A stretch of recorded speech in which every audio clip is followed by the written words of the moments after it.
Michel, Michel, Michel, Michel, Michel, Michel, Michel, Michel, Michel, Meir Nasada. Michel, Michel, Michel, Michel, Michel, Michel, Michel, Michel, Michel, Meir Nasada. Aïe, aïe, aïe, Michel, Meir Nas. Adar Marbim Besimcha. Michel, Meir Nas. Adar Marbim Besimcha. Rattaché à mon approche de Purim dans quelques jours.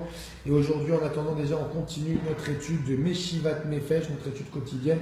Aujourd'hui, pour la réfoua Shelema très rapide, Bedrat Hashem, de Ilon Yaakov Ben Miriam. Voilà où nous en étions dans le livre Meshivat Nefesh. C'est parti. Suivez bien ce passage, c'est vraiment une synthèse de tout ce qu'on a vu depuis les 10 derniers cours. Il faut beaucoup s'obstiner. Et on appuie bien sur le verbe s'obstiner dans le service divin. En effet, chacun devra sans cesse passer par des hauts et des bas.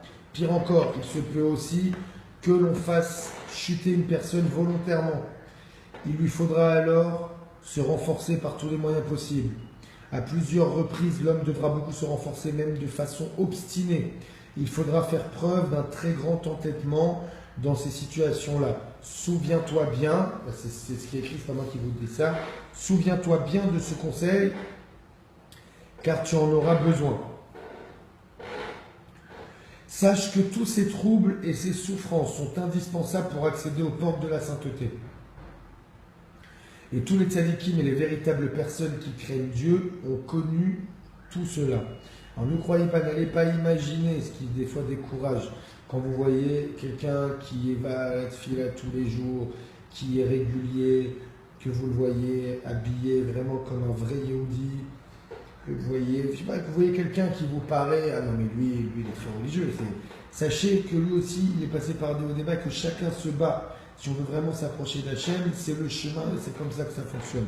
Donc gardez courage, répétez vos envies de rapprochement d'Hachem et votre avodat Hachem, et même si vous n'y arrivez pas, vous répétez et vous répétez. Et même si Chazé Shalom, vous devez répéter quelque chose que vous n'arrivez pas à faire pendant même 50 ans, eh bien continuez et ça s'ouvrira Bezrat Hachem et vous pourrez atteindre les chemins d'Akadosh Baruch Hu. Si tu es très loin de Dieu et qu'à chaque instant, il te semble que tu transgresses sa volonté, sache que chaque geste pour te détacher de ta condition, fût-il minime, est très précieux pour Dieu. Par ces petites actions, l'homme se déplace dans les mondes supérieurs à des milliers de kilomètres. Et là, on nous parle de choses qu'on ne peut pas comprendre. L'homme se déplace dans les mondes supérieurs à des milliers de kilomètres. Il faut se rendre compte que justement, plus on a le sentiment de fauter toute la journée, et plus on fera le moindre petit effort, et ça sera quelque chose, ça aura un coefficient énorme. Donc il faut commencer tout simplement, il y a un moment où il faut y aller.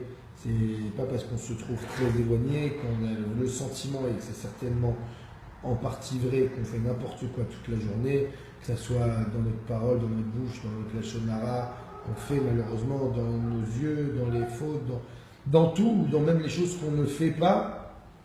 Alors sachez qu'à chaque fois que vous faites un petit effort, c'est quelque chose de grandiose aux yeux d'Hachem. L'essentiel est de toujours se renforcer dans la joie. Appliquons les conseils qui nous éloignent de la tristesse. Essayons de nous découvrir des côtés positifs, comme par exemple celui d'avoir la chance d'être juif. D'une façon générale, il est difficile de se réjouir si ce n'est pas par des plaisanteries et des fantaisies.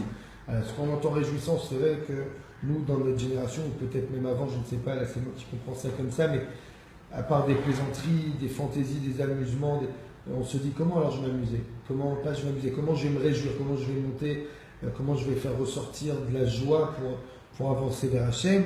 Et bien en cherchant des bons côtés positifs de nous-mêmes, en s'estimant positivement. Et même si on n'a rien, celui qui a rien, Chazvé Shalom, il peut toujours se dire déjà la chance d'être juif, que c'est extraordinaire, que Hachem il nous a choisis comme peuple et qu'il nous aime.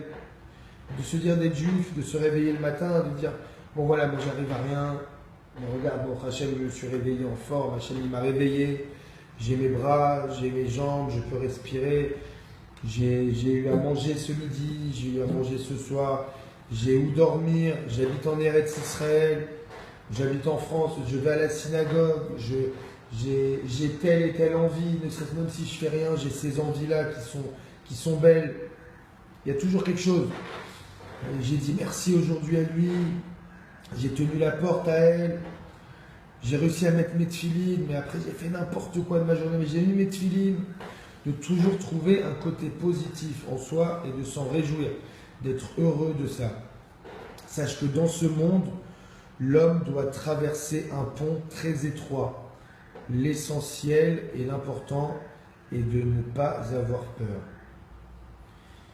Ve'aikar, ve'aikar, lo lefachet, lo lefachet, ve'aikar, ve'aikar, lo lefachet.